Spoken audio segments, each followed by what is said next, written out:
everybody. We're back with Arsenio Hall. Another beloved return. You're back on screen with your friend Eddie Murphy in Coming to America. When did you and Eddie first meet? Wow. No cell phones back then. You got to be home to get that call.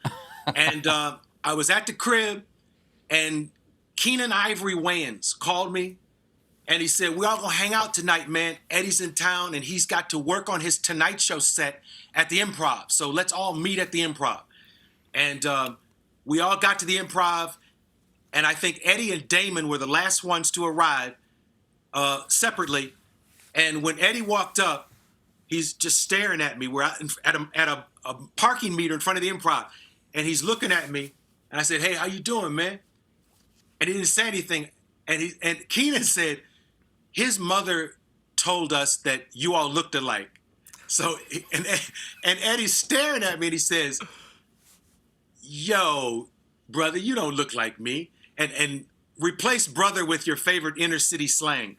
He didn't say brother, but we throw the N-word around very loosely sometimes when we're alone, and it's kind of funny that's how the first things he said to me. "Yo, you don't look like me, brother." Wow. And it was fun, and we hung out.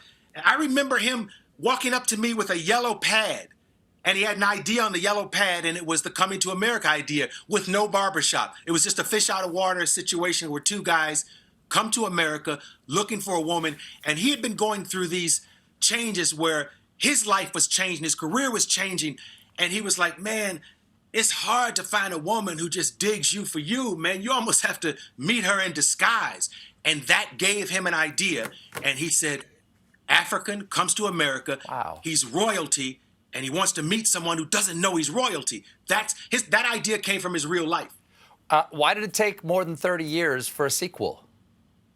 Because we're lazy. No, because it took 30 years because we never planned on doing it. Stephen, it wasn't supposed to happen. As a matter of fact, we shook and said, let's never do a sequel. We were so happy with it. John Landis put his foot in it. It was perfect. We're never going to mess with it. But the movie kept following us. It kept tapping us. Like Eddie's not into social media at all, but I'm a maniac with social media. I'm on everything. I still do MySpace. I send smoke signals. I love to communicate with the people. And so I would show him things. Like one time I showed him a text I got from Beyonce's office. She wanted to have a Coming to America party and have everybody dressed like the characters. And I showed him, he says, "Wow," he says, "that movie just won't go away." And I would, every time, I one time showed him video of people outside a restaurant. They had decorated the restaurant as McDowell's. And on Halloween, they were serving sexual chocolate milkshakes. And I showed him the line. I said, "Yo, the line is down La Brea past the strip club," which we both knew that area.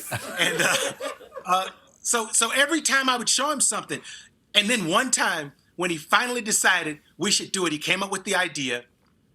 And I loved the idea. And I'm like, "Yeah, man, we got to do this." But the only thing I hated was he wanted Tracy Morgan to play his son. And I think Eddie and Tracy look about the same age.